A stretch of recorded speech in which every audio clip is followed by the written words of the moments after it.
understand and digest the information. So thank you to Equal Forum for giving us this opportunity to do this. So we're both judges. We work in the courthouse. No big surprise there, right? So we're here because we want to go about the community and inform you all of what is taking place at the courthouse that most people have no idea because they don't work there every day. And so what I'm going to do is I'm going to present to you what is important about courthouse, what function the courthouse plays, and how we utilize it. We're going to talk about the history of our courthouse, where it came from, where we are today. And then Kristin's going to talk about what other counties have done when they are facing the same problems that we face, because that's often what we do, not just for courthouses, but for defense lawyers or new judges or any number of things. You look to similar counties. Well, what are they doing? What solutions have other people come up with? And then Kristin's going to cover an expert report that after we saw, yes, other people are having this problem. This is how they're addressing it. Let's talk to some experts and see what they think about it. And that expert report comes with a big price tag. I'm not going to lie, this is like when something breaks in your home and you got the vendor there and they're telling you how much it's going to cost and you're waiting. And it's never what you want to hear, right? And so I'm leaving that to Kristin because I'm chicken. Please don't throw tomatoes at her. But then she's also going to tell you the efforts that we've put into trying to figure out how to reduce the cost, because we're very cognizant that we all don't want to pay taxes. And so there you go. So I'm going to go ahead and get started. So this is like back before 1890. These are our courthouses in Montgomery County. The first two were gone. One of them burnt down. This one burnt down.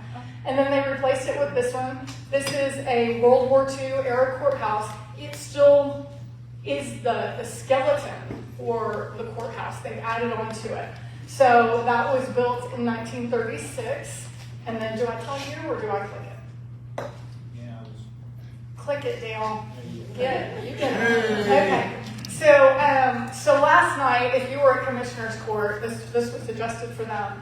If you've been to Commissioner's Court where the Republican Party has their stuff, this is an overview of downtown Conroe. So you're not here right now, obviously, but that was for that presentation.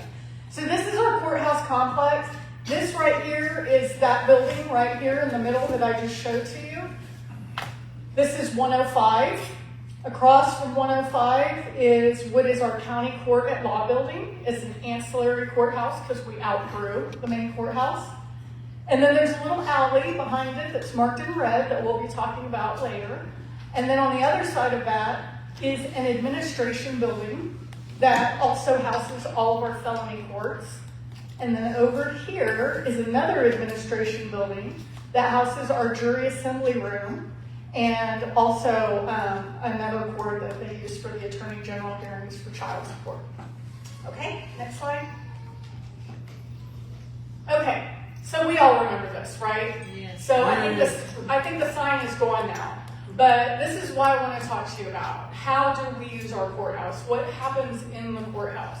So the way that cases work, any of your candidates that come in and speak to you at your forums, if you ask them, court efficiency, how do you get there? I guarantee you, every one of them has said, and will say, you have to try cases.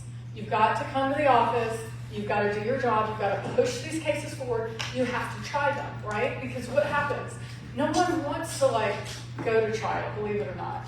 And so, especially if you're a criminal, and you know that's kind of the end of the road, you're gonna wait, right? No, we don't need to do that today.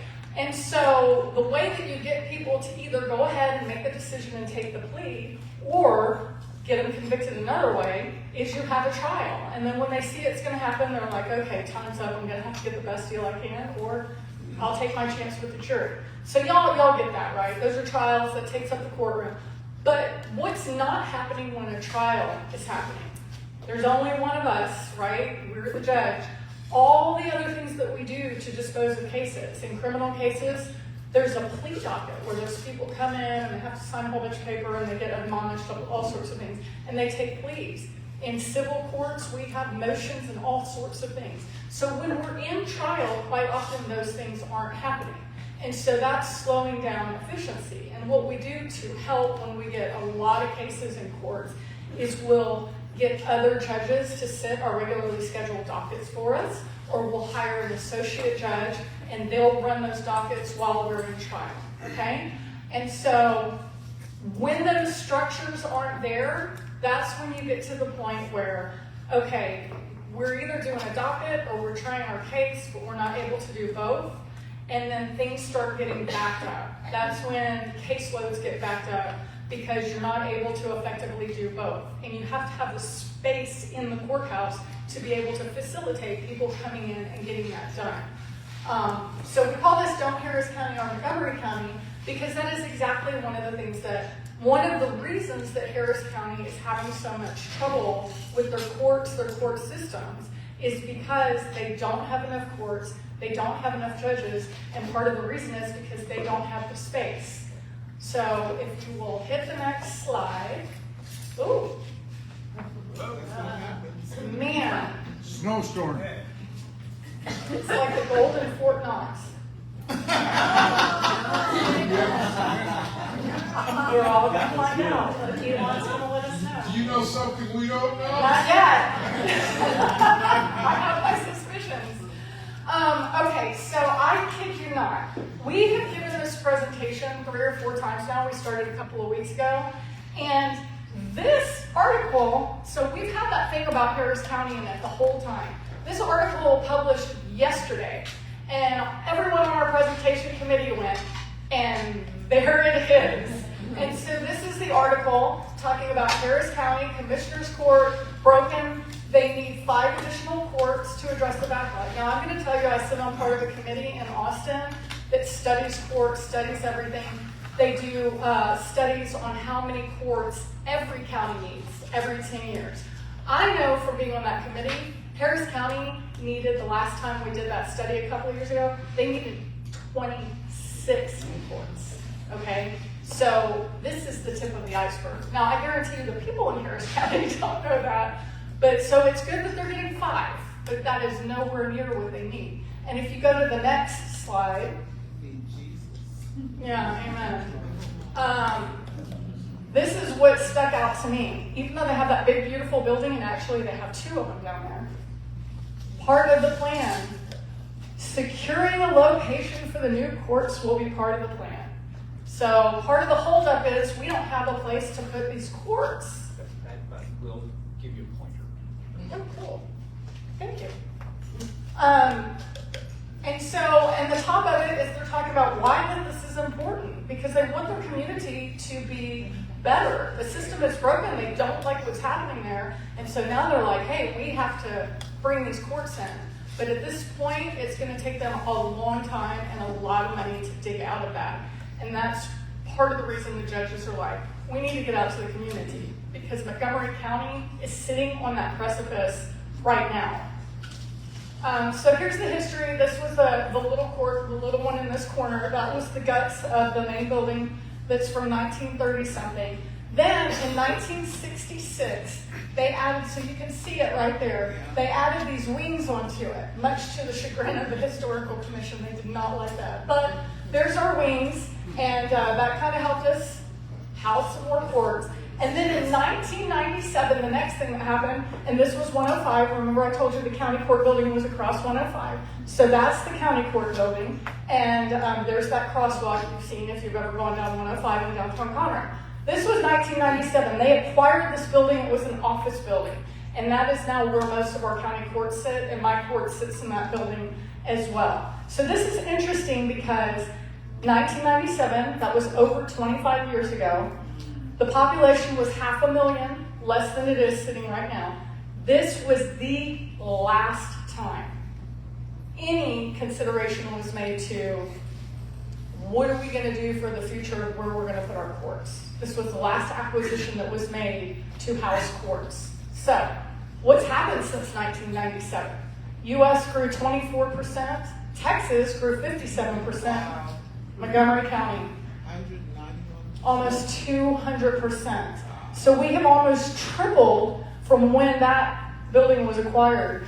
And so we're up to 743 now from the 255. Well, what did you do with the courts to take care of all that population? We added, over that time frame, 3 new district courts. We added 3 new family associate judge courtrooms. Those are the judges that take care of stuff when the main judge is in trial. We added the Beaumont Night Court of Appeals. They have so many cases from Montgomery County that they actually set up a courtroom in Montgomery County so that when they have those Montgomery County cases, you don't have to go all the way to Beaumont. They'll sit here and hear it. And because we have to have so many jurors now, we had to find a place for a big jury assembly room. And so how have we handled it? Not proactively. So we've had Band-Aids. So this was that first building that was at the very top of the chain that I said was an administrative building. This was acquired, the land and the building. They built it back in 2003, which has been a minute. And so here's what the Band-Aids are causing. Number one, this is the one that was across the little circle in red. This was the administration where the jury assembly room is. What that little line of people is, those are our jurors that we use for our case. It is 38 degrees outside. Do you know where they would be if it was raining? Right there, standing in it. Because there's not enough space for a jury assembly room, right? We're working the best with what we have. So we have to summons 100,000 people a year to get 20,000 to show up so we can try those cases to get those cases done, okay? How do you think it goes when they show up and they get to stand in this, right? Once they go through that building and go through the check-in process, then they have to leave that building and get carted across the square to one of the 3 other buildings, which is where they'll have trial. I'm going to tell you, we have no overflow courtroom anymore. So let me tell you, a couple of months ago, I had a trial. I walked out into my courtroom. We started doing the preliminary things. And there's a little alley beside my courtroom between the buildings. And they're like down there doing the jackhammer thing. And I'm like, oh my God, what is happening? We can't hear anything. This is crazy. And so I sent my staff down, not to yell at them, but just like, hey, how long are you going to be here? And what came back up was they're going to be there all week. And we can't hear.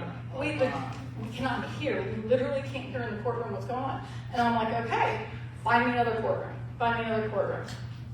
We couldn't find me another courtroom, right? And so what we had to do for that jury trial, I kid you not, it was a 3-day jury trial. Every day, we uprooted the whole case, and we moved to someone's courtroom who wouldn't use it maybe for a day or half a day, because that's all we could find. And we couldn't find a courtroom that had 3 days open. So every day of that trial, we grabbed the exhibits, we grabbed the lawyers, we grabbed the jury, all the everything, and we moved to another courtroom. It would be like if we started this meeting, and in 20 minutes, we just went to another restaurant, set everything up again. And then in 20 more minutes, and this is how my court had to work this week. Almost every week I get a call from another judge, hey, can we use your courtroom? Can we use your courtroom? Sometimes they can because I use electronics a lot, and I had to get permission from the legislature a few years to do that ago. And sometimes we can't because we're using our courtroom. The good news out of that story is your judges are working, right? So there's one good thing you can take from that. This is a result of the Band-Aids. So what we have is the World War II era building, very expensive to maintain, a lot of problems. They just had to replace one elevator a couple of months ago. They haven't started the repairs yet. $250,000 just for one elevator. And our litigants and people get stuck in it all the time, which is why they finally had to replace it. There are power issues.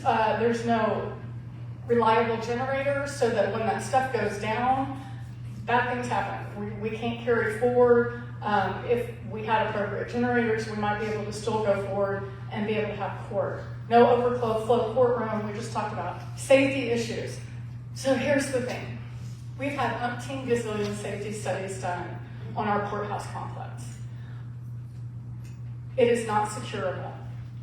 I cannot publicly talk about a lot of the problems because I would be broadcasting to people how to attack the courthouse. So trust me when I say it is not securable. And part of the reason is, I'll talk to you about it more, is They are, courthouses have access lanes that are used for criminals that are incarcerated that keep them out from the general population that's walking around the courthouse.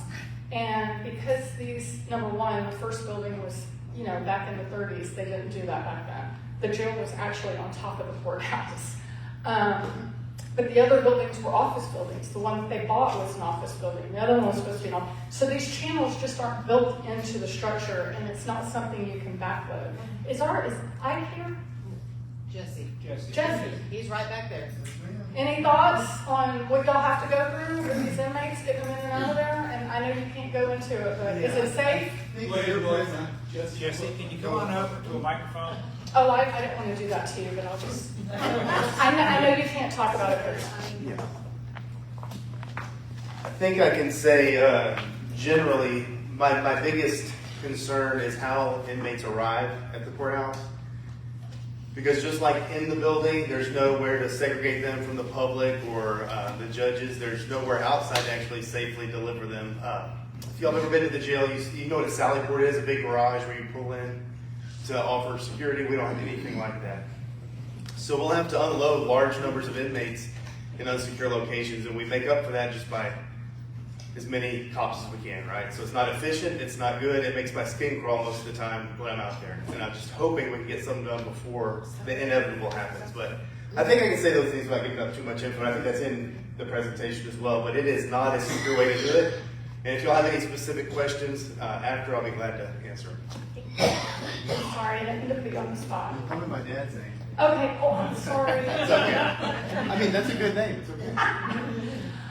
We have an entire floor on the top of the main courthouse that's unusable. I'll tell you more about that momentarily. The main courthouse has asbestos. That means if we try and touch anything to update anything, remediation immediately. So we try not to touch too much in that courthouse unless we actually have to. And so this is what it looks inside when they're bringing. So this was before they brought the inmates through. This is the same area. People are sitting there. They're waiting to go in. And then they have to do their best at okay, you guys kind of get away as much as you can. And then they bring the inmates in. So if there's a family member, and this has happened, there's a family member, someone who's going to get their, Texas justice at that moment, they will jump on one of those inmates. And because they're bound and shackled, they can't defend themselves. And but the bailiffs, the state, we're responsible for them, right? And so then our guys have to jump in, and they've gotten legs broken, they get really injured when they have to jump in that melee. So the idea of keeping this separation, it's really has a legitimate purpose as far as security. Now this is what he was talking to you about that delivery port. This is the big transport bus that they use.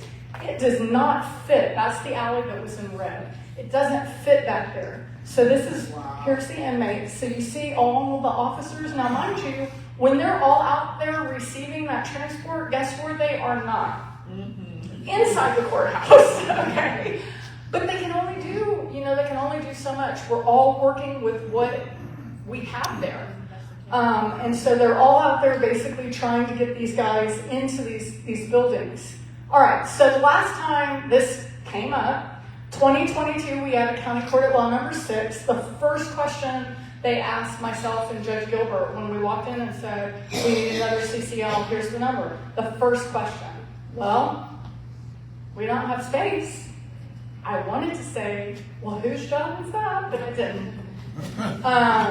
But we've known for a very long time we don't have space. And so we almost didn't get that court because we didn't have a space to put it. Basically, what the judges did was we have a CPS court. They moved that court out of their courtroom and put it in a little makeshift courtroom that is smaller than this room. Oh, consider a fourth of the size. Yeah, and it doesn't have, I don't think it's got a jury box in there. And so a lot of times with CPS, you're talking about people who are violent. That's why the kids have been taken out of home, and then they're just all stuffed in this little room together to have to go through court. This was our wake-up call, and if we didn't already know, we should have at that time. Nothing's been done since. It should have, and so we're asking for community support. We're asking for your help. So, present, We have no space for future courts. We can't really legitimately go ask for courts, which we need right now, because there is no place to put them. We have modern day safety concerns. ADA, if they ever walk into that old courthouse, I'm going to tell you, McClellan County just got tagged for it. They came and did a surprise audit. I think someone probably called. And they had 350 violations. The most by far was their 100-year-old courthouse. It took them 3 years of remediation process to get that fixed, and it was majorly expensive. And then the other buildings were not designed as courthouses. They're connected with crosswalks between the 3 buildings, and we're out of time. So this is what it looks like in the courthouse. We have asbestos, we talked about that. We also have black mold, and we have rats. Oh, my. Not just the lawyers. We have, am I too long? You're fine. You're doing right. We have real rats, and everyone's done eating, so I'll tell you these little flaky things are the maggots that are feasting on the rat. We've had bats, we have rats. One time there was a flooding situation in one of the court offices, and the rat poop was running down the walls with the water. It's gross, y'all. That's all I can say. These are our electrical situations. You can see the open wiring, the standing water. That's always welcome. And this is just all throughout, in the basement and the top, the whole thing. This is the condition of your courthouse. I think I clicked too many times. Yes. Did I skip a slide? This is where I'm supposed to be. And so the water is not just standing outside, it's standing inside as well. This is the top floor. This used to be back in the day, in the 30s, this was our jail before they built the jail. So we don't use that as the jail anymore, but what I do want you to notice is you have, this is the foundation of the top floor in the courthouse. That is the rebar showing through. Now, we're not engineers, but I can tell you that the district clerk was told to get all her files out of there because of weight concerns. All the stuff, all the doors are big, metal, heavy things. That is what's sitting right above our heads at the very top. So we're not engineers, doesn't look good to us though, and people aren't allowed up there anymore, needless to say. So, will this be continued? Because if it is, we're going to have continued waste to maintain antiquated, dysfunctional, unsafe buildings that are not possible to properly secure. We'll have a dysfunctional branch of government because we're not going to be able to come to courts. And I'm going to tell you, we have done everything in our abilities to make sure we're maximizing out all the cases that we do. Kristin's going to talk to you more about that. And we always look at this money that we're spending on these buildings, and it's like, God, we're arranging deck chairs on the Titanic. What are we doing? And so I'm going to hand it off to Kristin. This is the other counties that we look to see how are you dealing with the growth.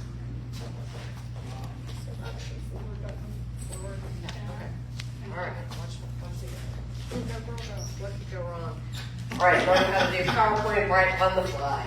All right, so we wanted to show you that the problem that we have isn't one that is isolated to Montgomery County. It's actually a statewide problem because you saw that population growth in the state of Texas is up dramatically too. In fact, our state legislature back in 2021 passed a law related to the filing fees for civil and family cases. A percentage of each filing fee goes into something called the Court Facility Fund. That is a byproduct of the fact that so many counties are having to renovate, rebuild, and repair their old courthouses. Two examples up on the screen. We have Fort Bend County, 944,000. We're about 200,000 shy of that. And they have 14 courts, which is the same number that we have in terms of elected officials. We also have the associate judges and others, but 14 elected courts. Look at their building. It is far bigger than ours, and this is one that was completed at a point in time when we should have been looking for a new courthouse by an architectural firm called PGAL, and you're going to hear more about them in a minute. Denton County. Denton County has considerably more courts than we have. They've got 19. They have 19 courts, and I'm sorry, I miscounted. They have 21. They have 21 courts, also about 1 million people. That is a new courthouse that they've built, and guess what's happened? They've outgrown it. So they still have court that they're having to conduct in other places, trying to do something. You have to build for the future. They didn't build quite for the future enough. Collin County is a prime example of something that we're going to talk about in a minute related to revenue, but it's a population of about 1.2 million. Look how big that courthouse is. I point that out to you so that you can see the courthouse isn't just a building and let's find some space, we'll put a bench in and a couple of pews and maybe we can have some jurors sitting in armchairs. It doesn't work that way. They have the Sally Port that you have heard described by Lieutenant Llewellyn. That is for secured access for prisoners who come over for their court proceedings. The whole idea is to have the courthouse be secure so that the spaces that the public are spaces that are inherently safe. They accomplished this in Collin County, and they did more. We're going to take a page from their book. But these aren't the only ones. There's a whole lot more. Remember I told you the court facility fund? Well, let's see. There's one, there's one, there's one, there's one, there's one, there's one, and there's one. Wow. These are new courthouses that have been constructed in recent years. This is happening across the state, but there's some other counties that have courthouse projects that are underway. Not done yet. 6 of them. I mean, look, this is happening, and it is happening to us. So we need to take a page from the book of these counties that have handled it and managed it and done it effectively. We really don't have another choice unless you wish to become Harris County. Who wishes to become Harris County? Yeah. Me too. All right, so here's what you really want to know. This is the part that Claudia always gives to me because it's the unpopular part. So remember what we don't do to the messenger. And let me tell you the things that you really need to know. What does it cost? What's the taxpayer impact? That's the impact on you and on me.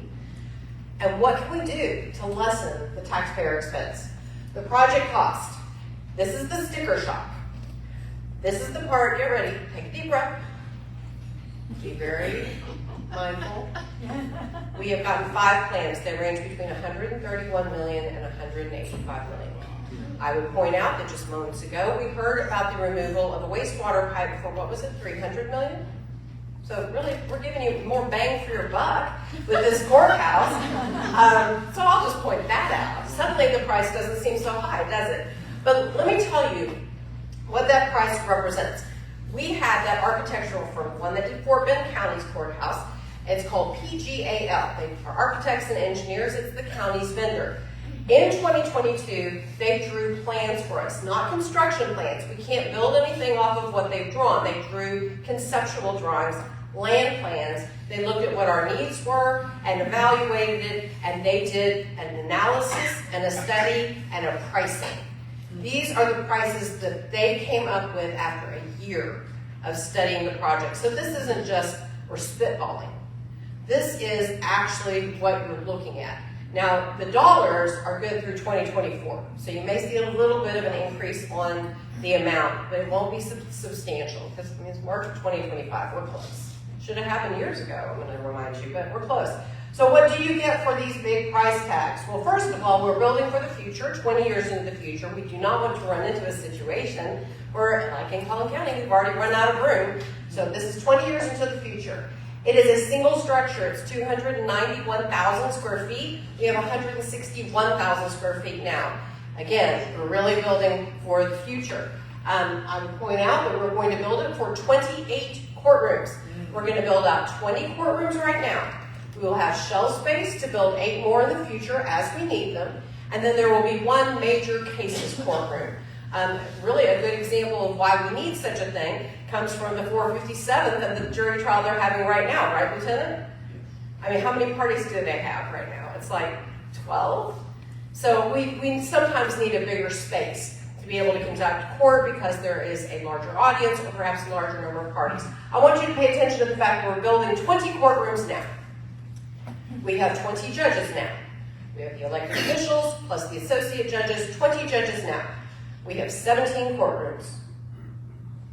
Think about the story that you just heard from Claudia. That is happening all the time.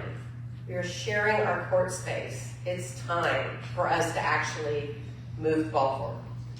We're going to add the tax office with us. Now that's another facility that is characterized by PGAL and their analysis as being in poor condition, which I think is quite generous. That building is a mess. It's outgrown. It's truly a disaster for a number of reasons.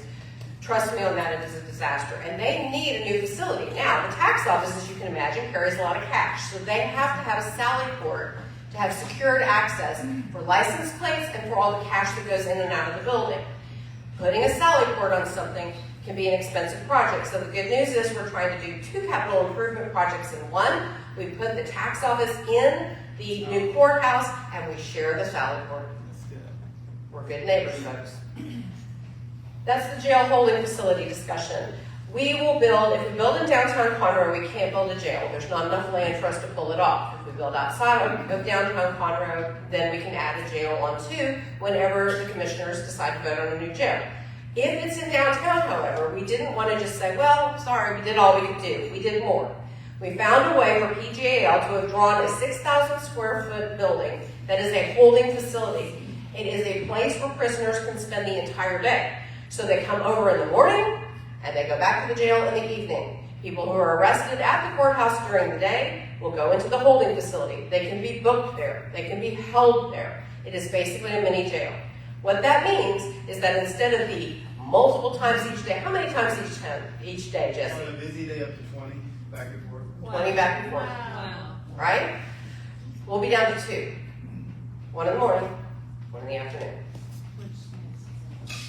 And then we're bringing other offices with us. Of course, we've got the Sheriff's Bailiff Division, we've got the District Clerk, the County Clerk, the Office of Court Administration, IT, all the support offices, and including the DA's office, are going to be coming with us. So it's basically going to house all of the operations of the co-independent branch of government known as the judicial branch. Now, what is it going to do to us? What does it do on your pocketbook? Well, strangely, we happen to have some pretty good data about this. Because as you might have heard, there's going to be a road bond on your ballot in May. When the commissioners voted on the road bond, they had the experts, the bond experts, run numbers for them related to tax impacts. To a $480 million bond, they say there is no tax increase. That's the one that they pick. That's what's going to be on your ballot. So if you pick any one of the plans that PGAL has drawn for us, and there are 5, they're all the same basic structure. It's just different shapes.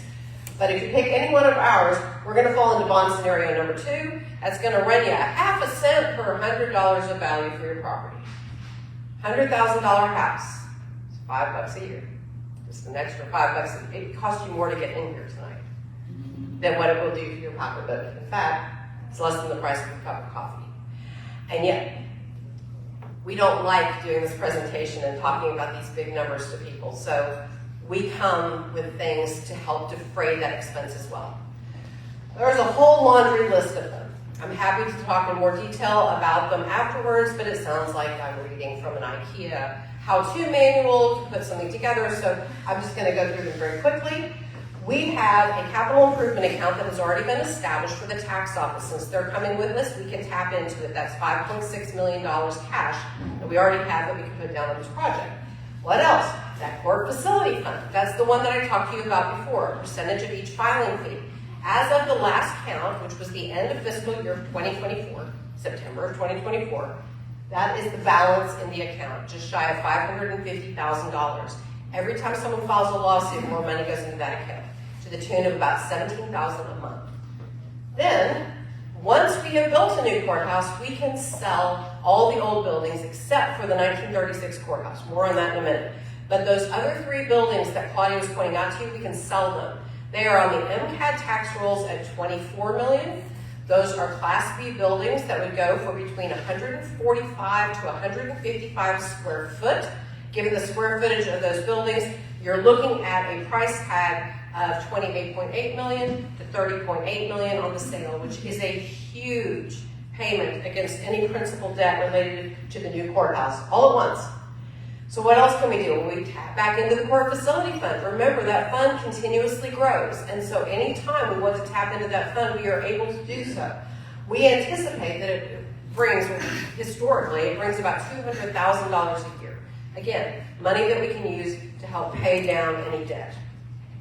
This one is an interesting idea and one that I give total credit to for Judge Laird and her brilliant mind. The executive suites approach. Remember that shell space that we talked about for the 8 courtrooms in the future as we need them? It's 35,305 square feet. Now, the beauty of that is that it's going to be a complete structure. It just needs a build out. So what we thought is that we can get one of the executive suites companies to come and do the build out, then they can lease it out to attorneys. This is a Class A building. It leases for $29 a square foot.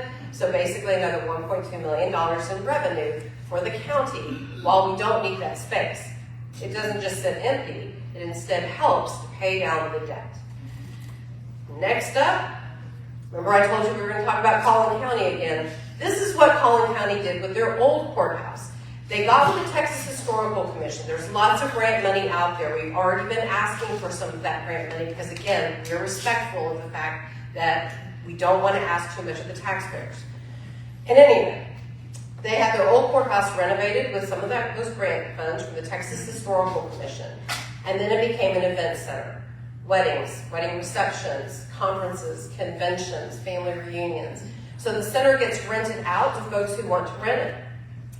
They can bring in, if everything is rented out for 1 week, it's $8,100 a week. But that's really not even the big number. The big number is that it brings people to the community. And they eat lunch. And they go to the local stores to buy souvenirs. They come and they get a hotel room and spend the night. It is an economic boost for that community, while at the same time embracing and celebrating their culture and their history. Our courthouse could be the same thing. We can do the same thing. And our courthouse turns 100 in just 11 years. So we've got some time, but it's running out. What else? The last 2 have to do with money that the county is going to spend regardless of whether you spend it on a new courthouse. And we think that it is a better use to spend it on a new courthouse. Because, let's start with the savings on those transports. You just heard from the person who is in charge of security at our courthouse. 20 a day on a busy day. What's a light day look like? Well, if it's mainly bonded dockets, it's still probably 5 to 10 trips, even with that, just small number of inmates. So I actually asked for our sheriff and for Lieutenant Llewellyn to run the numbers. The estimate, you can vouch for me because you're sitting right there and you ran them for me, that the numbers of the cost of transport is $350,000 to $500,000 a year, just depending on the number of trips. When we cut that down to 2 trips, 2 trips each day, the cost savings is $840,000 to $1.2 million a year. And folks, here's the thing, they're going to spend that money anyway. That's not optional. That money comes out of the county's coffers. Let's spend it better. Likewise, those buildings. You got to see them. Asbestos, black mold, rats, repairs. All of that is money that the county has to spend anyway because when something breaks, they've got to fix it. What are they spending money on? The estimate, the average, is actually $272,000 a year. Why don't we get a new courthouse? I mean, that's a far better use of the money. It's a far more responsible way to spend the money. And that's money that gets spent anyway. That part isn't even optional. So at the end of the day, we have got a situation where that's our courthouse. There it is. And that courthouse, like I said, or like Claudia said actually, was built in the World War II era, but specifically it was built 3 years before World War II broke out in Europe. That building is old. And it's seen better days, and it has outlived its useful life. We're basically coming into a situation where we are out of space, out of time, out of options, and that's why we are here talking to you. This presentation is coming to you actually years too late. The reality is this is going to cost even more if we wait. We have had rapid growth and rapid expansion. We just haven't kept up with it with the court buildings or the number of courts that we have. We can't ask for more courts even though we need them because there is literally no place to put them. You got to see the jail floor. It is disturbing that that is over the heads of all the people who go to the courthouse. You see that the inmates are mixed with the people. Talk to Lieutenant Llewellyn about the fights that break out. You have seen that this place is not ADA compliant. Ben Santini had a juror who fell today and suffered a concussion as a result of trying to navigate the many steps in our courthouse. That happened today, but it happens all the time. We have a situation of overcrowding, and you heard about the Harris County example. Harris County is what we don't want to be, but it's inevitable if we do not take preventative steps. That's why we're out here talking to you and showing you it's expensive, but it's more expensive if you wait. The truth is that there was a State of the Judiciary address that was given by our Chief Justice of our Supreme Court, and he remarked, and I thought this was pretty beautiful, and it matches the way we see this state. Our state is a beacon of liberty and of hope for so many people across our country and around the world. Texas isn't perfect, but no place on earth is perfect, and no place on this life ever will be. But instead of comparing life in Texas to perfection, let's compare it to life in any other time and place in all of human history. And when we do that, we see that the peace and comfort and freedom of all prosperity that we enjoy are rare and priceless treasures. Treasures unknown to the vast majority of people who have ever lived. Yeah. That's our state. Let's keep it that way. We want to make sure that the courthouse works smoothly and well for the benefit of all of the people, not just in this county, but in this state and in this country. And we are asking you to please join us to make Montgomery County great again.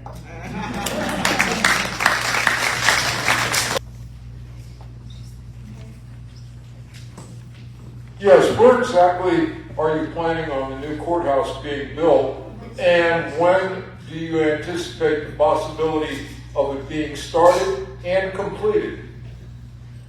Okay, so where is it going to be built? There are a couple of locations that are on the land plans that we can't disclose because it's land that the county doesn't own, and so it's actually a confidential piece of information. There are 3 locations that are in downtown Conroe to choose from. Yeah, that's right, 3 locations in downtown Conroe. And then there's 1 location that would be on the east side of the railroad tracks off of downtown Conroe. So any one of those is a plausible option, according to our architects and engineers, to build this 291,000 square foot building.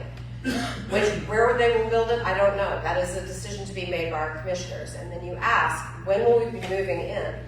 I can tell you that from the time that we break ground, this building can be constructed in between 2 and 3 years. If everything goes smoothly, 2. If everything does not go smoothly, 3. It probably will take about a year to actually get construction plans and really start putting that together with regard to engineering, doing soil samples, all the things that you do responsibly before you begin construction. So 4 years from the time that this is approved is when we can imagine opening the door. The thing I don't know is when will it be approved? When is it going to happen? And that's why we were hopeful that you all might contact your commissioners and suggest to them that the time to have done this was maybe a decade ago. Anyway, so I don't know when it would be open, but I can tell you it's about a 4-year project from the time of approval until the doors are open. And actually, that's my question. The commissioners, this has to be put forth as a bond, right? So that, or is it expense? How is it going to be funded? Again, that's a commissioner decision. So I can't answer that with certainty, but there's 3 options for funding with another one that's kind of a subset of it. So I can give you the ideas, but there are 5 ways. 5 ways to fund it. There it is. I mean, I literally told the commissioners when they were asking this very question that we would host a bake sale. I mean, whatever it takes. A bond is an option, obviously. There are certificates of obligation. We actually can fit within those. They sell just like bonds, but they don't have the same election. It's basically the county puts up all of the money for the construction project at once versus a bond where you draw down on the debt. So like, say you have $1 million debt on a bond, and you have your first draw that you have to pay for is $100,000. You pull $100,000. With a CO, all the money goes up front, so you have $100 million up front in a CO. But it's another funding mechanism, and it also works with selling the securities. The third option is this weird lease option that, believe me when I tell you, you don't want me to try to explain it to you. But suffice it to say, with the lease option, we have some choices related to basically just making this a line item in the county's budget each year. as opposed to incurring a big debt up front. That's an option too. That one's a little bit more difficult. And of course, there's the bake sale, Mr. Fessenden, and any other money that you all want to throw at us for this project. But which one will they pick? I don't know the answer to that. That's going to be a commissioner choice, which again, if you want to contact your commissioners, maybe we can start the conversation. This has been our conversation with them. We want to have a conversation with them about the specifics of funding, but we have to get them to approve the project first. I appreciate the presentation. I have a couple of questions, and they're related to the courthouses. One of the courthouses you stipulate was an example of greatness is the Montgomery County courthouse. Now, the old courthouse still stands, and the current old courthouse still stands, and it has a lot of trees. Now, what they did at Montgomery County is they cut all the trees. So it lost the look of the land, and if you do stipulate that you're going to keep the old courthouse and renovate it, don't cut the trees. Actually, just to touch on that, because the wings were not in compliance with the historical architecture, what we understand, and again, this isn't what we go into court to try cases. This isn't what we do for a living. But our understanding is if they went that route, those wings would have to be removed back off the original structure, and it would actually create more space for them to add to. One thing they really did do nicely is the outside has these big, beautiful oak trees, and they've got some fountains and stuff out there. So I think it would actually give them more room to add to kind of that nice outdoor park-like feel. The other question is in regards to Deer Harris County. The courthouse that was displayed is actually the civil courthouse. The criminal courthouse was not displayed, nor was the old jail that's still probably standing. The issue with downtown Houston is they flood. The criminal courthouse flooded. The sheriff's department offices flooded. It really messed up the entire county. So when you're comparing Houston, which also has the first and the 14th Court of Appeals, COA is what I call them, it's like you really have to be cognizant of what you're comparing and how you're saying, because there used to be a family court, and I think they got kind of like shut down because of asbestos. So the entire state of Texas seems like it has multiple problems dealing with courthouses and asbestos. And is there any other insight that you can have about how to build cleaner buildings? Thank you. That actually is one of the things that PJAL has looked at for us, and I will tell you that the 1st and 14th Court of Appeals sit in Houston's old courthouse. It was renovated by the folks at PJAL. And as you know, all the trees have remained, the historic significance of that building remains. It's just now not terrible and unhealthy inside any longer. That's what they're planning to do for us. A very similar approach to dealing with our old courthouse to keep the history of it. Those wings, there used to be trees there. So I'm with you. We take the wings off, which don't match the limestone architecture. We take those off, and now we've got room for trees. And I will tell you one other thing. The Art Deco part of the building, the one that was on the very first slide that Claudia showed you, At the top. the architect, his name, well, I guess it is, right behind you. Yeah. The architect's name is Joseph Finger. He built our courthouse as a model for Houston City Hall. So if you go to downtown Houston, you look at Houston City Hall and look at our courthouse, it's the same building. We were the testing grounds for that building. It has historical significance. It just doesn't work as our courthouse anymore. And I think also to refer to the flooding and everything that they did encounter in Harris County, regardless of how you get there, when you don't have the facilities to run court, the result is always going to be the same, which is not being able to handle cases, lower bonds, people getting out, back up cases. You have to wait years to get a divorce or to get your state probated or whatever it is. So regardless of how you get to the point where there's not enough room in the courthouse, the end result is always going to end up in the same place. So I lived in Denton County, And I served in that court, you showed 2 weeks family case. And it's a very comfortable facility. I mean, there's plenty of parking, you walk in, there's all sorts of facilities there to make the process work well. And Cindy, the county, the city government used the construction of those buildings to be new downtown. And I think that's something that Congo needs to think about. When you cram things together, you have a lot of old structures in the city. And this is an opportunity, because, then they built this court, that courthouse, another courthouse, a county office building, and elections office buildings. And so I would, take an opportunity to think the long term of how you want the city courthouse, the city government, the county government to look in the next 20 years. And that's what they've done. PGAL has looked at growth, current employees in all the departments, current square footage in all the departments. They projected out 20 years, and that's what that extra space is for. I think when you talk about how in Denton they built this and then they built that, that's kind of where we've been, instead of just swallowing the pill and getting the appropriate facility built. Speaking of Commissioners Court, are we going to have to wait until after the bond election before we hear what the approval process is going to be from the commissioners? That's what they've told us. You are a wise man, There and you you know are. how government works. Yep. Yes, we will. We've been asked to not be in the way, We are not in the way of that road bond. so So, we will be after.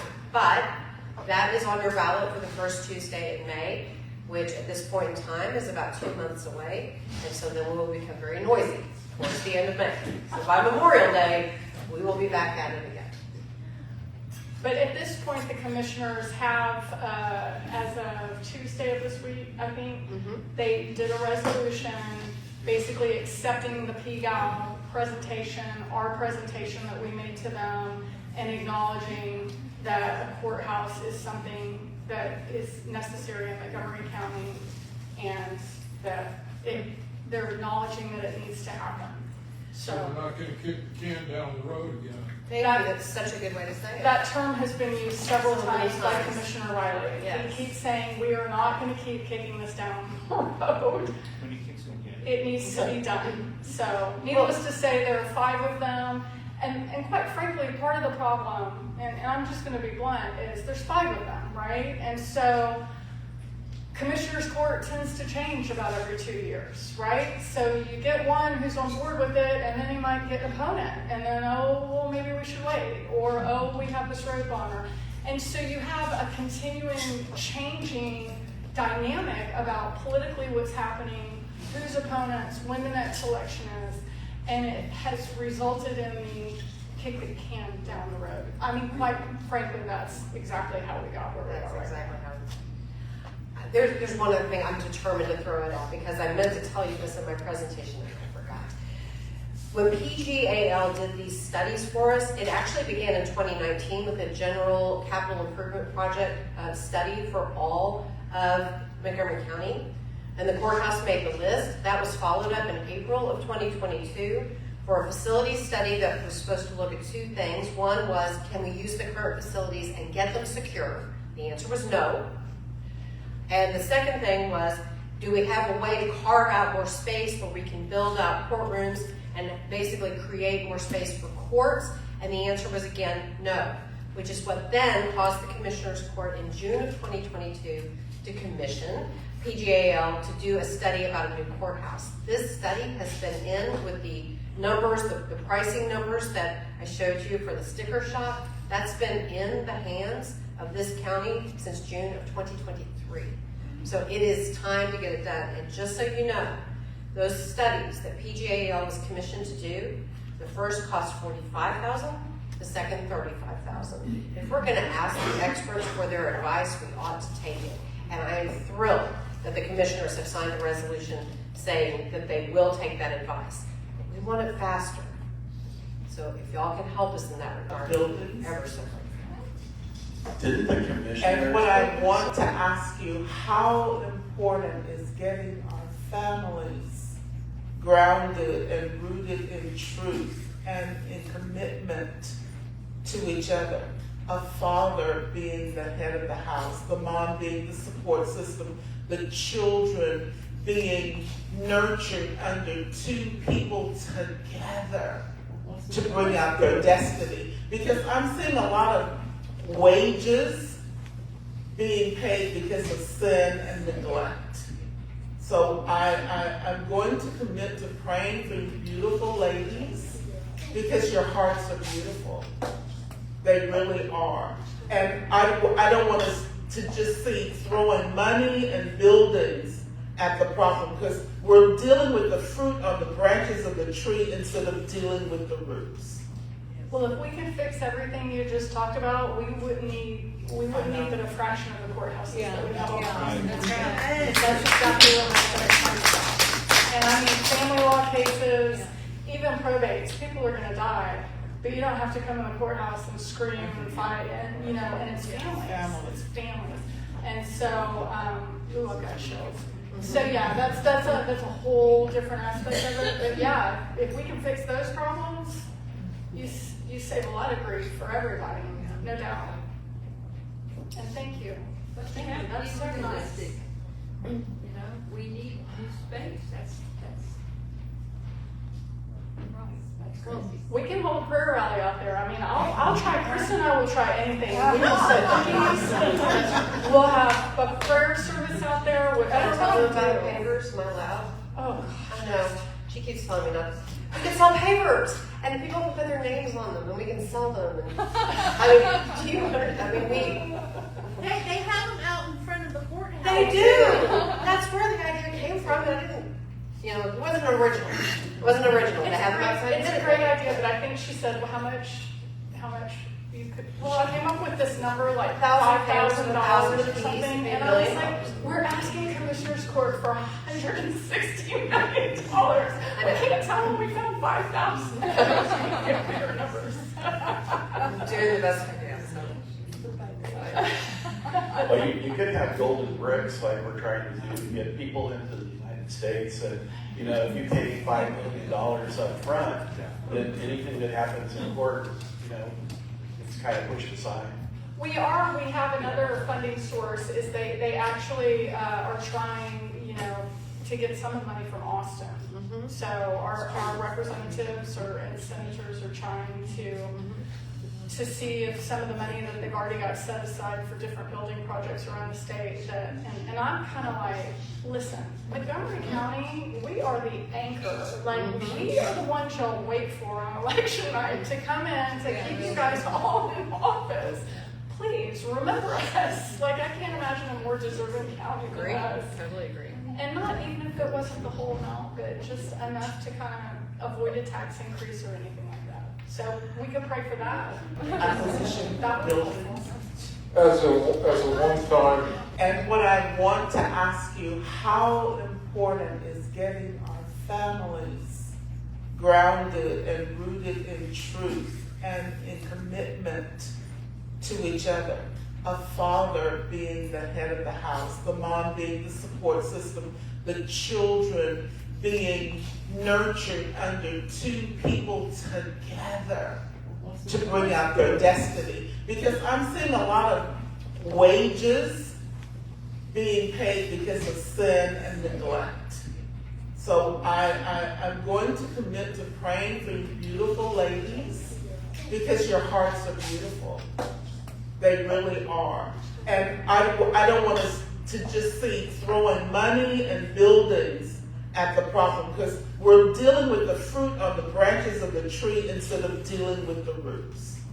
Well, if we could fix everything you just talked about, we wouldn't need but a fraction of the courthouses that we have. That's right. That's exactly what my point comes from. And I mean, family law cases, even probates, people are gonna die, but you don't have to come in the courthouse and scream and fight, and and it's families. It's families. And so, ooh, I've got chills. So yeah, that's a whole different aspect of it. But yeah, if we can fix those problems, you save a lot of grief for everybody. I think that would be awesome. Yeah, I'm gonna hand this back to you, and I'm gonna use Yeah, that's but I have something I want to say. Commissioners Court live streams their presentations. They don't, they do archive, you know. They do? And, but Montgomery County Tea Party live streams, but does not archive. I have a Commissioners- link to the Tea Party presentation we did. Oh, It's up. It's I don't up. know how long I keep it up. Anyway, but- we also live stream and archive, and the lady right there behind the iPad can get you the link for that, and you're more than welcome to use it. Thank you. As Thank part of you. the, get the word out. Thank you. Okay, at this time, what we're going to do is, we're going to ask, our closing prayer, what we have done have changed to, is for closing prayer, we ask people from here, if there's anyone willing to close us out with a prayer for not only the judges, but also the need that was presented tonight. So do we have someone who would be willing to, okay? I'll be done. Thank you. I want to honor God's word first in Isaiah 1:26 and 27. I will restore your judges as at the first, and your counselors as at the beginning. Afterwards you shall be called the city of righteousness, the faithful city. Zion shall be redeemed with justice, and her penitents with righteousness. So, Father, we thank you for these beautiful judges that you've sent to us, who have a heart to facilitate all of the dockets, all of the challenges that we face in civilization. I pray that you move on the hearts of offenders, victims, all of the people that are engaged, and Father, that we would once again have a love for one another. You said, love the Lord your God with all your heart, all your soul, all your strength, and love your neighbor as you love yourself. And Jesus, you made it even easier. Love one another as I have loved you. So as we look at replacing these justice buildings, Father, grant us wisdom, compassion, and insight into really putting our investment into the human being that bears your image. And Lord, give us witty inventions and insights in how to make this not just Montgomery County great again, but the world that you gave your Son to redeem for us. And so, Father, thank you. And nothing is too difficult for you. It's overwhelming for us. And that's why we put our trust in you. And we ask these things in the name above every name, Jesus Christ, our